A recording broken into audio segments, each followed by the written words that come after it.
It's Easter Sunday 2017, so that's April the 16th, and we're in Mallorca, in Colonia St. Jordi, on our training camp for 10 days. And Maria is trying a bit of cold water adaptation and swimming in the water here.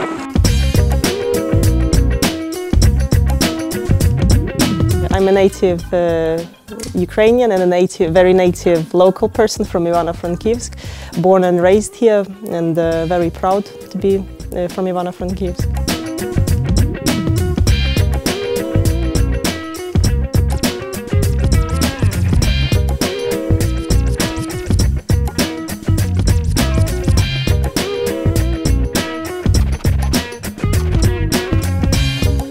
My parents never really pushed me to do anything, pushed me to do any sport, but they just suggested that if you want swimming or gymnastics, just do it.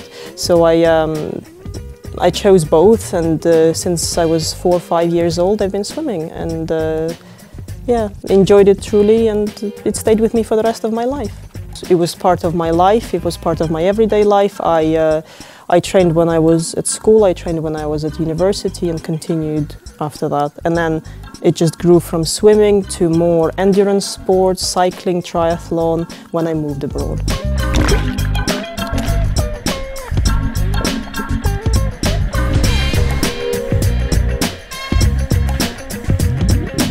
I'm not really running after sort of sports titles, and it just never happened to me. I was at the time maybe not strong enough, so I just swam and I enjoyed it, and yeah, it was just a hobby more than a profession.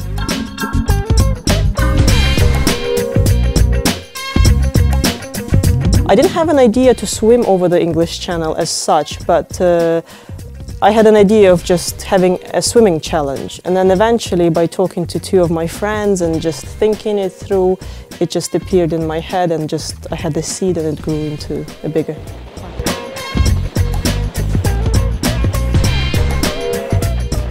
I've been trying to get on the waiting list for the boat, for the supporting boat, for 2 years. Eventually got onto the list a year and a half, so since then I've been properly training for it, and I train both in the swimming pool, I train outside in the sea or lake, and I do lots of weight training, running, cross-training, different types of things. And when I succeed, I will be the first Ukrainian woman to cross the channel, and I will be the first Ivano-Frankivsk woman to cross the channel.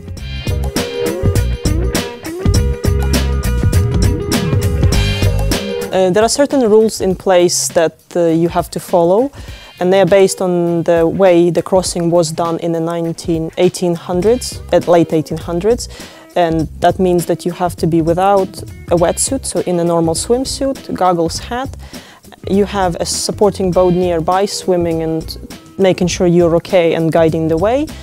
And you're not allowed to touch the boat. As soon as you touch, you're disqualified, because that means you get help, assistance from them. Yeah, La Mancha is known as one of the hardest crossings in the world, and it's due to the temperature from 13 to 16 degrees, and you have to be prepared for it. So you have to really put your mind to it, you have to stay positive, you have to prepare your body and mind to just tolerate that cold, because even if you are the strongest person in the world, it will get you. Direct distance is probably 35 kilometers, but most people end up swimming around 40, 50, could be 60 depending on the day. And based on the rules from the very first person who crossed the channel, they decided to adopt those rules for the rest of the channel swimmers, which means you are not allowed to get assistance. So if he in the 1800s managed to cross the channel without any help, then so should we.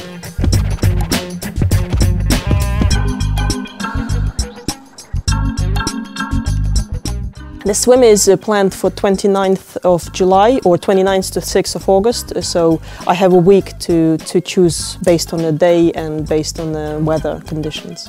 The swim can start at any time based on the tides. incoming, outgoing. So I can start at night, 2 o'clock at night, and then swim for the first 6 hours where the tide is carrying me towards France. At 6 hours, cutting time, and the tide then starts pushing you back towards England. So you have to really fight. Usually the last couple of kilometers are the hardest part of the channel.